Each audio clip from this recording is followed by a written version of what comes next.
আজ আমিও খুব ক্লান্ত, আর পারছি না। নিজেকে খুব অসহায় মনে হয়। চেয়েছিলাম সবার কাছের মানুষ হতে, সেটাও হতে পারিনি। জীবনে ব্যর্থ ছাড়া আর কিছুই হতে পারিনি আমি। আমি বারবার শত কষ্টের মাঝেও ভেবেছি দুঃখের পরেও হয়তো সুখ আসবে, সেটাও আজ মিথ্যা হলো। এত বছরের দেখা সব স্বপ্ন আর পারছি না পূরণ করতে।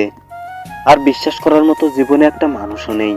স্বার্থ ছাড়া কেউ পাশে থাকে না, এটা জানার বাকি নেই আর। এসব কথা ভাবতে ভাবতে খুব ক্লান্ত হয়ে গেছি। কঠিন রোদের পরেও আবার যদি শীতল ছায়া নামতে পারে, তবে কেন আমরা হাজারো ব্যর্থতার পরেও আবার নতুন করে চেষ্টা করতে পারি না? কেন আমরা দুঃখকে মেনে নিতে তো ভয় পাই?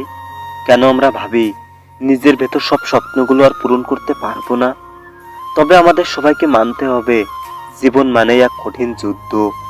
এই যুদ্ধে ব্যর্থ হলে সবার কাছে উপহাস হয়ে থাকতে হবে, আর জিততে পারলেই প্রতিটা মানুষের কাছে ইতিহাস হয়ে থাকবো।